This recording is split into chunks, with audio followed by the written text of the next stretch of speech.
Hello welcome back to my channel. இன்றைக்கி வந்து ஒரு 1/2 kg ப்ரௌனீஸ் லேப் தான் ஆர்டர் இருந்துச்சு. இது வந்து ராகியில் ப்ரிப்பேர் பண்ணது தான்.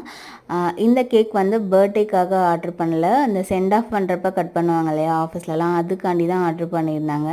ஸோ நான் பர்த்டே டாப்பர் தான் யூஸ் பண்ணாமல் கஸ்டமர் நேம் மட்டும் ஒயிட் சாக்லேட்டில் அந்த மோல்டு வச்சு ரெடி பண்ணி இது பண்ணிக்கிட்டேன். அப்புறம் எப்போவுமே நான் வந்து மில்க் சாக்லேட் வச்சு தான் கணேஷ் வந்து ரெடி பண்ணி டிசைன் கொடுப்பேன். இந்த தடவை ஒயிட் சாக்லேட் கணேஷும் மில்க் சாக்லேட் கணேஷும் வந்து மிக்ஸ் பண்ணி பண்ணியிருந்தேன். ஸோ டிசைன் பார்க்குறதுக்கு வந்து செமையாக இருந்துச்சு, ரெண்டும் மிக்ஸ் ஆகி பார்க்குறதுக்கு. லாஸ்ட்டாக அவுட்புட் வந்து இப்படி தான் இருந்துச்சு. இது வந்து சடனாக வந்த ஆர்டர். ஸோ எங்ககிட்ட கேக்ஸ் பாக்ஸ் எல்லாமே தீர்ந்து போச்சு. ஸோ இருக்கிற பாக்ஸை வச்சு மேனேஜ் பண்ணி கொடுத்து விட்டாச்சு. ரிவ்யூவும் நல்லாவே கிடச்சிது, நல்லா டேஸ்ட்டாக இருக்குன்னு சொல்லியிருந்தாங்க. இந்த மாதிரியான ப்ரௌனீஸ் லேப்லாம் உங்களுக்கு வேணும்னா நீங்கள் தாராளமாக ஸ்க்ரீனில் தெரிய நம்பருக்கு வந்து வாட்ஸ்அப் பண்ணலாம். நியர்பையாக இருந்தால் நானே டெக்ரேஷன் பண்ணி கொடுத்துருவேன். அப்படி இல்லை நான் தனித்தனியாக கொடுத்துருவேன், நீங்கள் பண்ணிக்கிற மாதிரி இருக்கும்.